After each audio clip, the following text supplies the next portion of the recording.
مساء الخير. يا رب تكونوا كويسين. أنا نرمين حكيم وده بودكاست قلم حبر.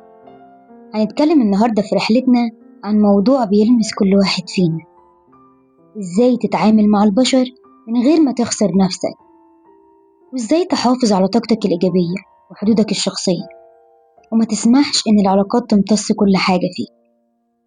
عنوان رحلتنا النهاردة: اوعى تخسر نفسك. حصل معاك قبل كده إنك صحيت في يوم وحسيت إنك مستنزف، إنك عطيت كتير للناس اللي حواليك ومش عارف تدي حاجة لنفسك، إنك ضحيت باحتياجاتك عشان تريح غيرك ولقيت نفسك في الآخر وحيد ومش مرتاح؟ هل حسيت قبل كده إنك تعبان ومرهق بعد ما بتتعامل مع ناس معينة في حياتك؟ الناس اللي حوالينا مختلفين، في منهم ضعفاء وبيلجأولك، وفي منهم نرجسيين يستنزفوك، وفي منهم سلبيين بيشربوا طاقتك. وإحنا للأسف بنتعامل مع كل الأنواع دي بنفس الطريقة، بنفتح قلوبنا، بنسمع، بنساعد، ولسه بنتفاجئ إننا في الآخر بنخسر جزء من نفسنا. طب إزاي نوقف الاستنزاف ده؟ إزاي نكون طيبين من غير ما نضعف؟ النهاردة في رحلتنا هنتكلم عن أدوات عملية جدا عشان ما نخسرش نفسنا. يلا بينا وخليكم معايا. أول حاجة، اتعلم تقول لأ من غير ما تزعل. الكلمة دي صعبة قوي على ناس كتير، بتقول نعم علشان ما تتوصفش بالأنانية، علشان تظهر إنها قوية. لكن للأسف مع كل كلمة نعم بتقولها بتسرق من طاقتك ووقتك عشان تديها لحد تاني. لأ مش شتيمة، لأ جملة كاملة، مفيش داعي تقدم تبريرات طويلة. جرب تقولها، هتحس بعدها إنك رجعت لنفسك خطوة. وفي تمارين بسيطة هنقولها في الآخر. تاني حاجة، حط حدود واضحة ومقدسة. حدودك الشخصية ده الخط اللي بيفصلك عن العالم، زي مثلا السور الحديد اللي بيحمي جنينتك وبيسمح لك إنك تشوف اللي بره وتبص عليهم، وبيسمح للناس التانية إنها تدخل بس بإذنك. الناس بتحترم الحدود الواضحة، واللي ما بيحترمش الحدود ده مؤشر إنه مش في مصلحتك إنه يكون قريب منك. تالت حاجة، اسأل نفسك قبل ما تتدخل في مشكلة حد أو تسمع لشكوى لتالت مرة من نفس الشخص عن نفس الموضوع. اسأل نفسك، أنا بعمل في نفسي كده ليه؟ عشان أساعده بجد، ولا عشان أحس إني مهم، ولا عشان أهرب من مشاكلي أنا؟ الإجابة هتفرق جدا. ساعد الناس بإرادة ووعي، مش عشان تملي فراغ عندك، وكمان عشان طاقتك ما تخلصش على الفاضي. رابع حاجة، خليك زي البطاطس. يعني إيه؟ يعني ما تتأثرش بدرجة حرارة اللي حواليك. يعني حد جاي يتخانق معاك وبيتصرف زي العيال وبيتصرف بهمجية، خليك انت ثابت متزن. ردود أفعالك ما تكونش انعكاس لكلامهم وتصرفاتهم هم. ده هيخليك تحافظ على طاقتك، وهيخليهم هم كمان يغيروا من أسلوبهم معاك. ولو ما حصلش كده وما تغيروش، هم حرين بقى. فأنصحك يا صديقي إنك تبعد عنهم خالص، عشان الناس دي هتاخد من طاقتك ووقتك كتير قوي. خامس حاجة، اوعى تنسى نفسك في الزحمة.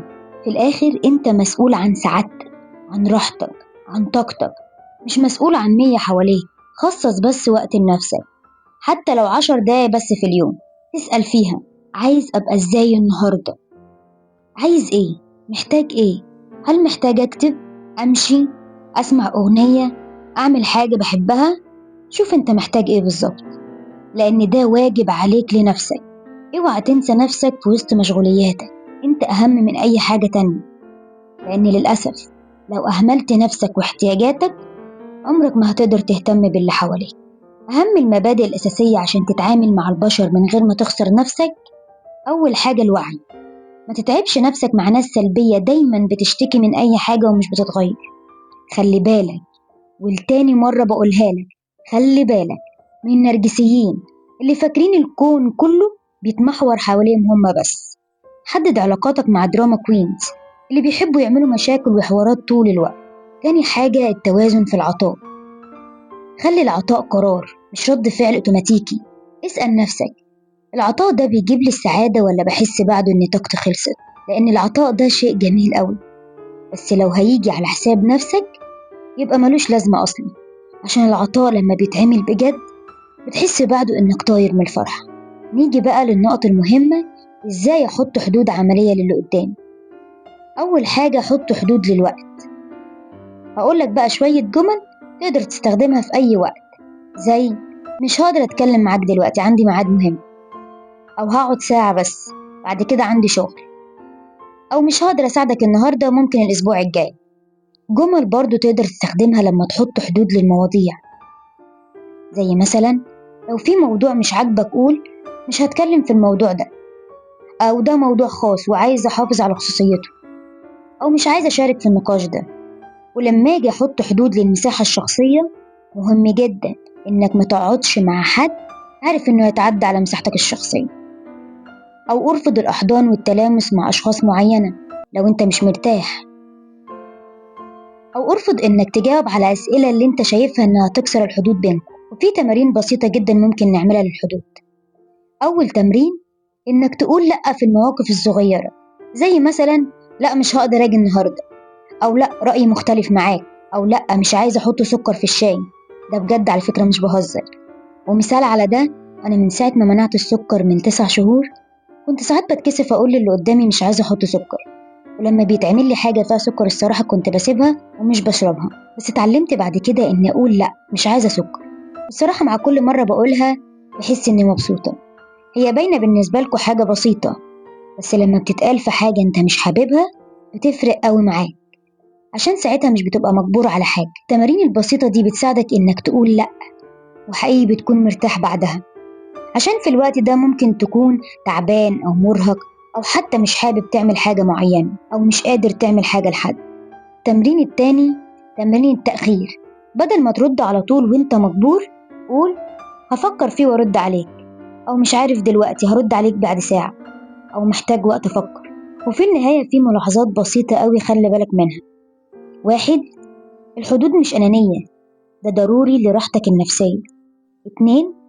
ارفض باحترام أفضل من إنك تقبل بضغط. 3. إنك تعترف بالتعب مش ضعف، ده قوة. وفي النهاية خليك فاكر، العلاقات الصحية مش بتخسر فيها حاجة.